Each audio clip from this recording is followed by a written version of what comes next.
Varicose veins కి సరైన చికిత్స కోసం సంప్రదించండి ఎవిస్ హాస్పిటల్. నమస్తే రమ్ గారు. నమస్తే జయ.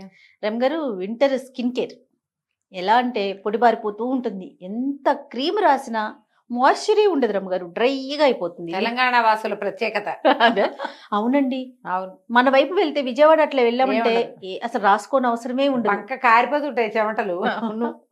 మాయిశ్చర్, గాలిలో తేమ ఉండటం వల్ల, హ్యూమిడిటీ ఉండటం వల్ల అక్కడ అసలు ఎందుకు కాలు పగుళ్ళు, వేలు పగుళ్ళు ఇక్కడ డ్రైగా ఉంటాయి. ఉసిరికాయ కోసామంటే ఇప్పుడప్పుడే వారం రోజులైంది ఉసిరికాయలు కోసి, వేళ్ళు బాటల్ ఆ బరక అలాగే ఉండిపోతుంది. అవును. అక్కడ ఏంటంటే వెదరు హ్యూమిడ్గా ఉండటం వల్ల మెత్తగా ఉంటాయి, స్కిన్స్ బాగుంటాయి, నున్నగా ఉంటాయి, పగుళ్ళు వ్యవహారాలు మనం అక్కడి నుంచి ఇటు ఇప్పుడు తెలియట్లేదు, చాలా తగ్గిపోయింది. బందర్లో బస్ ఎక్కి హైదరాబాద్ వస్తే హైదరాబాద్లో దిగిన పావుగంట కల్లా పెదిమలు పగిలిపోయేవి. పెదిమలు మండిపోవటం, చేతులు మండిపోవటం, ముంజేస్తులంతా పగిలిపోయేవి, ఒళ్ళు మంటలు పుట్టేది స్నానం చేస్తే. కాలి వేళ్ళు కూడా డ్రైగా అయిపోతున్నాయండి. ఈ ఊళ్ళో అయిపోతాయి. వింటర్ స్కిన్ కేర్ ఎక్కువగా తెలంగాణ వాసులకు అవసరము. అవును అవును. మిగిలిన ఊళ్ళలో, ఆ ఊళ్ళల్లో ఎవరైనా డ్రైగా ఉండే స్కిన్ వాళ్ళు కూడా దీన్ని మనం అక్కడికి సంబంధించి ఏం చేయాలంటే సమ్మర్ స్కిన్ కేర్ మనకి తెలంగాణ, మన ఆంధ్రాకి సంబంధించి మనం ఇక్కడ హాయిగా ఉంటాం, మనకు అంత ఏం ఉండదు, కంఫర్ట్ గా ఉంటుంది. చెమటలు తక్కువ ఉంటాయి, అంత ఒళ్ళు పేలిపోటాలు, చెమటలు దిగ్గారిపోటాలు అవి ఇక్కడ ఉండవు. మన వాతావరణాన్ని బట్టి స్కిన్ కేర్ అంతే కదా. అంతే, వాతావరణం మన ఒంటి తీరు కూడా ప్రాంతాన్ని బట్టి మారిపోతూ ఉంటుంది. జనరల్ గా ఎవరైనా అతివేడి నీళ్లు పోసుకోవద్దు. వింటర్లో వేడి నీళ్ళు పోసుకుంటారు అందరూ, వేడిగా కాదు, వెచ్చగా పోసుకోవాలి. వెచ్చటి నీళ్ళు పోసుకుంటే పగలదు, స్కిన్ డ్రై అయిపోదు. ఈ పైన వేడి నీళ్ళు పోస్తారు కల్లా అవి ఉన్న కాస్త మాయిశ్చర్ని లాగేస్తుంది అది. అవును, అందుకని విరవిరలాడుతూ అయిపోతుంది స్కిన్. ప్రధానమైంది చంటి బిడ్డలకు కూడా బాగా ఒంటికి నూనె రాస్తే తప్పిస్తే అతి వేడి నీళ్లు పోయొద్దు. వేడి నీళ్ళు అంటే మాయిశ్చర్ ఉండేలాగా ఉంచుకోవాలి. కొంచెం సుమారైన స్కిన్, కాస్త ఆయిలీ స్కిన్ కొద్దిగానే డ్రై అవుతుందంటే మీరు ఒక పని చేయొచ్చు, నీళ్ళల్లోనే కొద్దిగా 4 బొట్ల కొబ్బరి నూనె వేసుకుని స్నానం చేయొచ్చు. దానివల్ల కూడా అట్టే డ్రై అయిపోకుండా ఉంటుంది, బాగానే ఉంటుంది, జిడ్డుగా అలాగే ఏమి ఉండదు, కొంచెం హాయిగా ఉంటుంది. అవును. నెంబర్ 1 ఇది, వేడి నీళ్ళు వద్దు. తర్వాత ఒంటికి ఏదైనా నూనె కానీ క్రీమ్ కానీ రాసుకోండి. ఒంటికి నూనె రాసుకునే సమయం ఉంటే కనుక నూనె రాసుకోవటం, మామూలు వాటర్ వాష్, మీ రెగ్యులర్ స్నానం. ఈ స్నానం చేసే సబ్బులు అవి తగ్గించుకుని సున్నిపిండి వాడుకోండి. సున్నిపిండి కానీ శనగపిండి కానీ. మళ్ళీ సున్నిపిండి అనగానే బుక్ చేసుకోవాలి, ఎక్కడి నుంచి అయినా తెప్పించుకోవాలి. ఈ వ్యవహారాల్లోకి వెళ్ళకండి. జనరల్గా ఈ సున్నిపిండ్లు బయట తయారు చేసేవి మీరు కొనుక్కుని వాడుకుంటుంటే మీ ఇష్టం, నేను చెప్పేది ఏం లేదు. కానీ మీరు చేద్దాము అని అనుకుంటే కనుక చాలా సింపుల్గా చేసుకోవచ్చు. సున్నిపిండిలో మీరు సమస్తమైన ద్రవ్యాలు, నవధాన్యాలు వేసినా ఒకటే, వేయకపోయినా ఒకటే. ఉట్టి శనగపిండి అయినా, ఒట్టి శనగపిండి, ఒట్టి పెసరపిండి కూడా స్కిన్కి హాయిగా ఉంటాయి, ఫ్రెండ్లీగా ఉంటాయి. మీకు రకరకాల పదార్థాలు, గులాబీ దక్కలు, కమలా తొక్కలు, గులాబీ రేఖలు వేసుకుంటాము, కచ్చూరాలు, బావంచాలు వేస్తాము, దాల్చిన చెక్క వేస్తాము, నువ్వులు వేస్తాము, ఇంకా ఉన్నాయి గసగసాలు వేసేస్తాము. ఏంట్రమ్మ గారు, సొంటి వేద్దాము, వట్టివేళ్ళు వేద్దాము, కస్తూరి పసుపు వేసుకుందాము. తాగేక శరీరానికి మీరు చెప్పేవి పిండికేనమ్మా, నువ్వు యూట్యూబ్ తెరిచి చూడు. నా మాట అబద్ధం అయితే నేనేమి అబద్ధాలు చెప్పటల్లా, ఒక్క పదం నేను చెప్పిన దాంట్లో తేడా లేదు, ఇవన్నీ ఉంటున్నాయి. కచ్చూరాలు, బావంచాలు, గంధకచ్చూరాలు పేరు ఎంత ఫేవరెట్ పేరో సున్నిపిండి పట్టించే వాళ్ళకి. ఇవన్నీ వేసుకుంటే వీటిలలో ఏ ఒక వస్తువు మీకు పడకపోయినా అసలు దురదలు వస్తాయి, అసలుకి మోసం వస్తుంది. మీకు పెసరపిండి పడుతుందా లేదా, శనగపిండి పడుతుందా లేదా అనే సింపుల్ టెస్ట్. బాగానే ఉంది అంటే పెసరపిండి, బాగానే ఉంది అంటే శనగపిండి వాడుకోండి. ఇవన్నీ టైం టెస్టెడ్గా మీకు సూట్ అవుతాయి అనుకుంటే మీరు యాడ్ చేసుకోవటం వేరు. వాళ్ళు యాడ్ చేసినవి మీరు కొనుక్కుని 3 నెలల చంటి బిడ్డకు కూడా ఆ సున్నిపిండి పెట్టారంటే పిల్లలు అనారోగ్యాల పాలైపోతారు. వాళ్ళకి ఎందుకు సఫికేషన్ వస్తుందో, ఎందుకు ఒంటి మీద ర్యాష్ వచ్చిందో మీరు గ్రహించరు. చంటి పిల్లలకి ఏ రకమైనవి, ఘంటాపదంగా చెప్తున్నా, ఏ రకమైన సుగంధ ద్రవ్యాలు వేయకూడదు. బజార్లో కొన్న సున్నిపిండిని వాడకండి. ఏదైనా గంట తీసుకొచ్చి కొట్టి చెప్పమన్నా కూడా చెప్తా. ఇది ఈ కిడ్స్కి, చంటి పిల్లలకి సున్నిపిండి అని అమ్మితే కొనుక్కోవద్దు. అంత ఉళ్ళొంగంతనం ఏంటమ్మా, ఒక 1/2 కేజీ పట్టించుకోకూడదు, మిక్సీలో వేయకూడదు. బ్రహ్మాండమైన మిక్సీలు వచ్చినాయి ఇప్పుడు మనకి. ఒక గ్లాసు పెసలు, ఒక 6 చెంచా బియ్యం వేసి గ్రైండ్ చేసేసి కొంచెం జల్లించండి, మెత్త పిండి. మీరు సొంత చేతులతో చేసుకున్నది కదా, అందులో ఏమీ లేదు కదా, ఎందుకు వాడకూడదు మన పిల్లలకి? ఎందుకు రమ్మగారు అంత ఫైర్గా ఉన్నారు ఈరోజు? పావు గంట సేపు కష్టపడచ్చు కదా. కాదు జయ. అవును.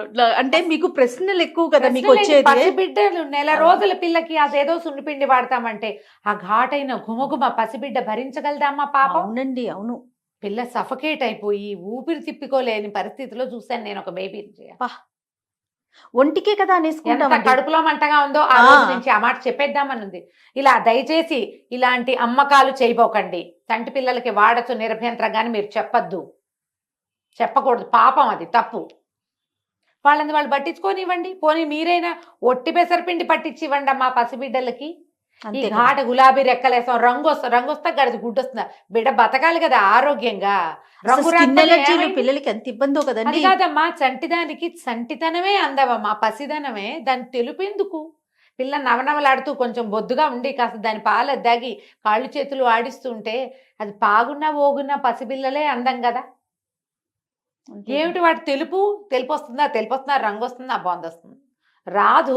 ఏమైంది? ఎవరి పిల్ల వాళ్ళకి ముద్దు కాదు? అంతేగా. కాకి పిల్లది కూడా అందమేనమ్మా.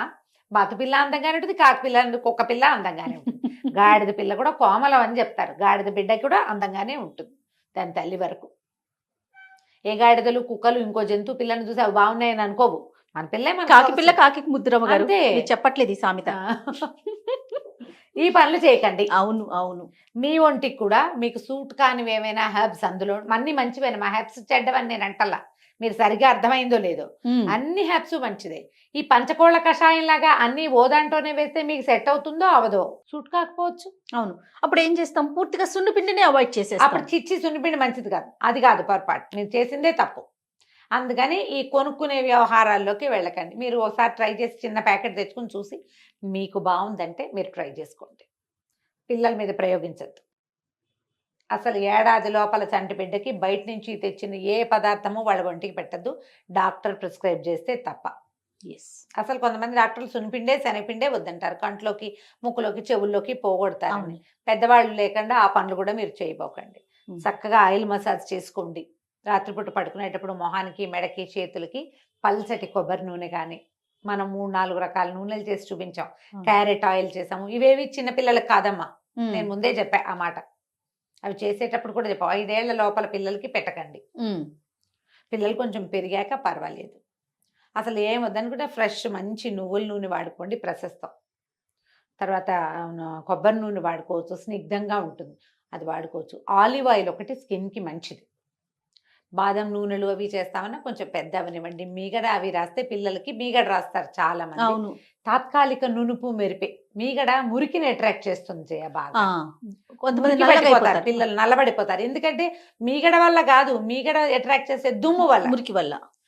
కాబట్టి మీగడలు అవి స్నానానికి ముందు రాసేయండి, రాసి వదిలిచ్చేసేయండి బాగా. మీగడ రాసి ఒంటి మీద వదిలిపెడితే వ్యాస్లైన్ రాసినట్టే. వ్యాస్లైన్ రాసుకున్నా నల్లబడిపోతాం. అవును, పోర్స్ అంతా మురికితో నిండిపోయింది. ఏదేమైనా ఈ సీజన్ లో కొంచెం నల్లగా అవుతాం రమ్మగారు. ఏమి రాసుకున్నా, ఏ పదార్థం పెట్టినా కూడా ఎందుకు మరి బేసిక్ గా. ఒకవేళ పెద్దవాళ్ళకి మీకు ఆసక్తి ఉంటే కమలా చెక్కులు, ఇప్పుడు కమలా చెక్కలు వస్తాయి కదా, వాటిని ఎండబెట్టండి. ఆ తొక్కుల పొడి కలుపుకోండి. కొద్దిగా ట్రై చేసి చూసి మీకు సూట్ అయితే కంటిన్యూ చేయండి, సూట్ కాకపోతే వెళ్ళొద్దు. గులాబీ రేకులు వేసుకోవచ్చు, అవి కూడా సుగంధానికే, చిన్న నునుపు యాడ్ అవుతుంది. ఏం వాడతాం రమ్మగారు? ఇప్పుడు గులాబీ పూలు అనుకుంటున్నాం, అంత ప్లాస్టిక్ పువ్వులే అవి. అది అంత కెమికల్స్, ఎంత మందులు పోసి తీసుకొచ్చి మన ఇంట్లో మన కుండీల్లో పెరిగిన మొక్క అయితే కొంచెం నమ్ముకోవడానికి వీలుగా ఉంటుంది. రోడ్డు నుంచి తెచ్చినవి అన్ని అవే. గులాబీ పూలు చూడండి, 4 రోజులైనా అలా ఫ్రెష్ గా ఉంటుంది, చెక్క పూల్లా ఉంటాయి అవి. కాబట్టి వేటికి వెళ్ళద్దు. హాయిగా ఫ్రెష్ శనగపిండి పెసలు పట్టించుకోండి, శనగపప్పు పట్టించుకోండి హాయిగా, ఇంకా పట్టించి ఫ్రిడ్జ్ లో పెట్టుకోండి. ఫ్రిడ్జ్ లో డబ్బాలు పోసి పెట్టుకోండి, ఫ్రిడ్జ్ లో కూడా పెట్టాల్సి వస్తుంది, పురుగు పడుతుంది కాబట్టి. ఇది మెయిన్. తర్వాత స్నానం చేయగానే పిల్లలు కూడా, చంటి పిల్లలు కూడా నీళ్లు పోయంగానే బేబీ మాయిశ్చరైజర్, వాళ్ళకి మనకు ఒక మాయిశ్చరైజర్ రాసుకోండి. నా సంగతి నేను చెప్తా జయ, కొబ్బరి నూనె రాసుకుంటున్నాను నేనైతే. అవునండి, ఏ మాయిశ్చరైజర్ జోలికి వెళ్ళటల్లా. స్నానం చేయగానే రాసుకోవాలి. దాన్ని బాత్రూంలోనే పెట్టి ఒళ్ళు తడారటం, వెంటనే నూనె పెట్టి చేసుకోవటం, ఒక్క లేయర్ లాగా దూమెరుగ్గా రాసుకోండి. బట్టలకు అంటుతుంది ఇలాంటి భావాల్లోకి వెళ్తే అవన్నీ మీ ఇష్టమమ్మా, అంతేమంటదు. ఒక నిమిషం స్కిన్ లాగేస్తుంది. తడికి బాగా పోర్స్ ఓపెన్ అవుతాయి వేడి నీళ్ళ వల్ల. వేడి నీళ్ళు కాదు, ఇప్పుడు ఇంకా కార్తీక మాసం కాబట్టి చన్నీళ్ళే పోసుకుంటున్నాం అనుకో, చల్లటి నీళ్ళకైనా చర్మం కొంచెం ఫ్రీగా ఉంటుంది, ఈజీగా అబ్జార్బ్ చేస్తుంది. ఒకవేళ ఏదైనా పొద్దునుంచి రాసుకోలేదు, బయటికి వెళ్ళదలుచుకున్నారు, బయట అంతా డ్రైగా ఉందంటే మొహం కడుక్కున్నాక బాగా ఒక 5-6 సార్లు మొహం మీద స్ప్లాష్ చేసుకుని నీళ్ళు, అప్పుడు మాయిశ్చరైజర్ రాసుకుంటే స్కిన్ చక్కగా అబ్జర్వ్ చేసుకుని నున్నగా ఉంటుంది. పడుకునేటప్పుడు తప్పకుండా ఏదైనా రాసుకుని పడుకోండి. దుప్పట్లు వాటి వల్ల కూడా కొంచెం డ్రై అవుతుంది. లిప్స్కి కొంచెం పెదిమలు పగిలిపోతూ ఉంటాయి, వ్యాస్లైన్ దొరుకుతుంది రాసుకోవచ్చు, కొబ్బరి నూనె రాసుకోవచ్చు. తర్వాత ఏమో లిక్విడ్ పారాఫిన్ అని దొరుకుతుంది మనకి మెడికల్ షాప్లో, అది ఎక్కువసేపు మాయిశ్చర్ ఉంటుంది. మీరు వ్యాజ్లైన్లో కూడా లిక్విడ్ పారాఫిన్ ఒక డ్రాప్ కలిపి రంగరించి రాయొచ్చు. పిల్లల పెదవులకు కూడా రాయచ్చమ్మా. అది పొట్టలోకి వెళ్ళినా కూడా అంత చెడేం కాదు, ఒక రకం సార్ట్ ఆఫ్ ఆముదం లాగా ఉంటుంది, మరి విషం కాదు, పర్వాలేదు. కానీ చంటి పిల్లలకి పెదవులు అంత పగలవు నాకు తెలిసే. పోనీ వెన్న రాస్తే అయిపోతుంది, వెన్న రాసుకుంటే సరిపోతుంది. నెయ్యి రాయొచ్చు, వెన్న రాయొచ్చు, పొట్టలోకి వెళ్ళినా ప్రమాదం లేనివి కాదు కాబట్టి రాసుకోండి. పిల్లలకి మంచి వెచ్చటి బట్టలు వేయటానికి ప్రయత్నం చేయండి. కాళ్ళు పగిలిపోతాయి ఈ సీజన్లో బాగా. కాళ్ళు పగిలితే కనుక శుభ్రంగా ఫ్యూమి స్టోన్ పెట్టో రుద్దేసి పగుళ్ళల్లో ఉన్న మురికి శుభ్రంగా పోగొట్టేసేయండి. తర్వాత ఈ ఫైలర్స్ దొరుకుతున్నాయి ఇవాళ రేపు, డ్రైగా ఆరిపోయాక ఒకసారి అట్లా ఫైల్ చేస్తే పైన చెక్కులన్నీ రాలిపోతాయి. కొద్దిగా ఏదైనా రాసి పెట్టి పడుకోండి. రాత్రిపూట కొంచెం నూనె రాసుకోవటము, వ్యాస్లైన్ రాసుకోవటము, క్రీమ్స్ దొరుకుతాయి, క్రాక్ క్రీమ్స్ లాంటివి. మురికిలో రాయిపోకండి, కాళ్ళు మురికి పోగొట్టుకుని అప్పుడు రాసుకుంటే అంత పగలవు. కావాలంటే కొంచెం కాటన్ సాక్స్ తెచ్చుకోండి, ఉలెన్వి కాకుండా. సాక్స్ వేసుకున్నా కూడా కాళ్ళు అంతా పగలకుండా ఉంటాయి.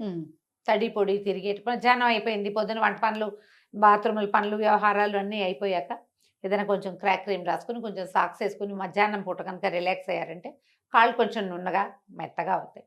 తలకు కూడా నూనె అవసరపడుతుంది బాగా.